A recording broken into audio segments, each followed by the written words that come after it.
Hello everyone, नमस्कार। आज के इस वीडियो में हम जानेंगे लंग्स के मरीज जिनको लंग्स से रिलेटेड बीमारियां होती हैं। लंग्स की बीमारी अगर किसी को होती है तो लंग्स की बीमारियों में आपको कौन सी ऐसी चीजें होती हैं जो नहीं लेनी चाहिए।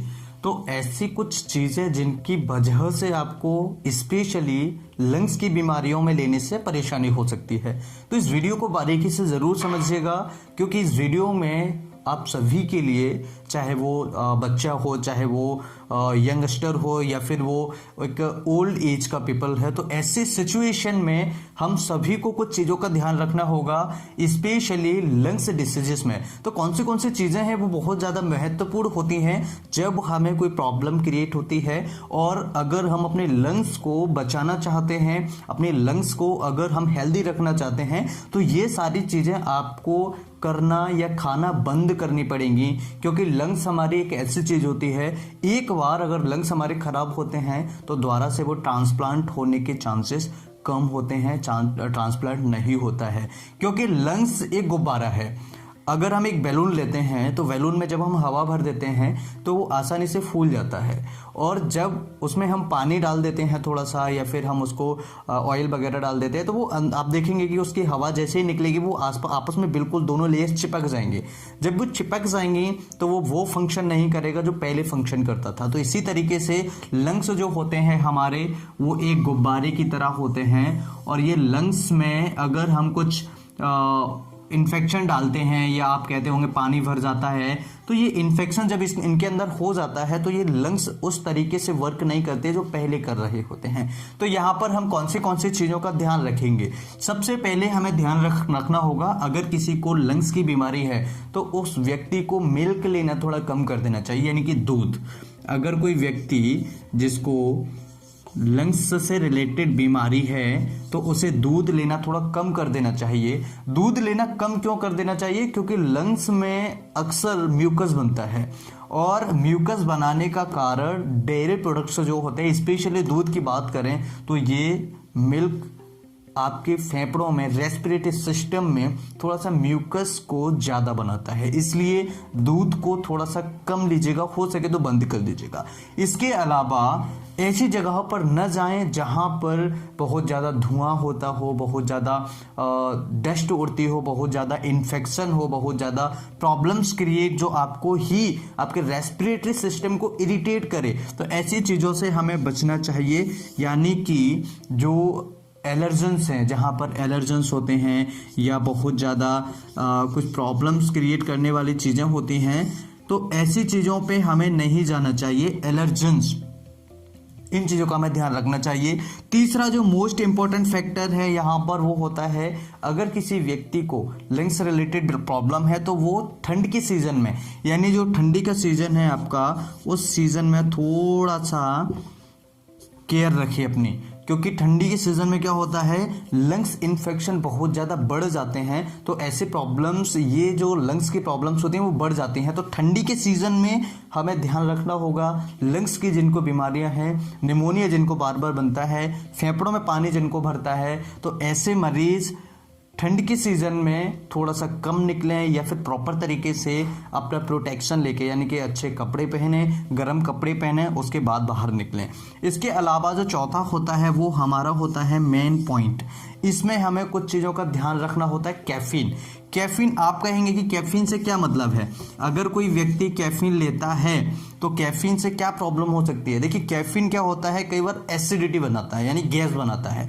और अगर किसी को फेफड़ों में पानी भरा है या लंग्स से रिलेटेड बीमारी है, तो गैस जब बनेगी, ये गैस आपके डायफ्राम को, जो डायफ्राम होता है, उसे अप करेगी, ऊपर की साइड में खींचेगी। तो जब ये ऊपर की साइड में इसको पुल करेगी, तो ऐसी सिचुएशन में क्या होगा, आपके लंग्स में पेन हो सकता है, आपको प्रॉब्लम्स क्रिएट हो सकती है।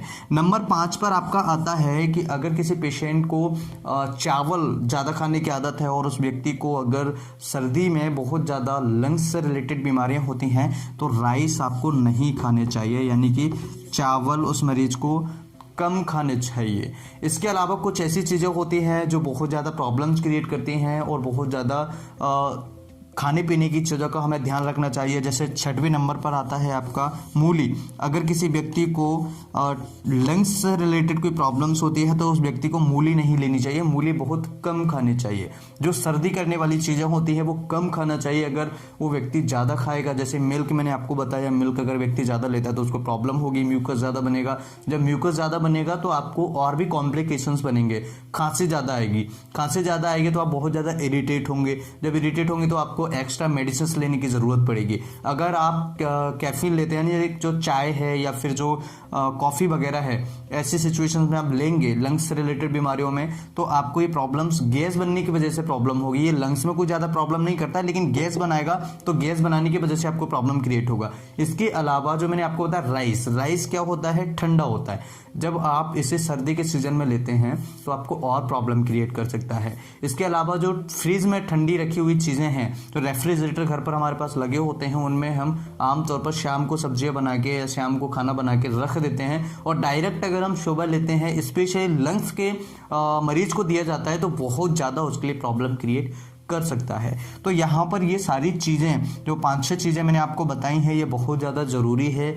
स्पेशली लंग्स के मरीज में, लंग्स के मरीज को अगर कोई प्रॉब्लम है, कोई परेशानी है, कोई बीमारी है, जैसे लंग्स में पानी भर जाना, सूजन आ जाना, कोई चोट लग जाना या फिर निमोनिया हो जाना, ठीक है, COPD होना या फिर ब्रोंकाइटिस होना, ठीक है, ब्रोंकियोलाइटिस होना, इस तरह की कई सारी बीमारियां हैं जो लंग्स से रिलेटेड होती हैं, या फिर किसी को एलर्जी होना। स्पेशली एक चीज़ का मैं आपको और बताऊंगा, अगर किसी व्यक्ति को एलर्जी है पर्टिकुलर किसी चीज़ से, तो उस व्यक्ति को उस एलर्जी का पता लगाना चाहिए।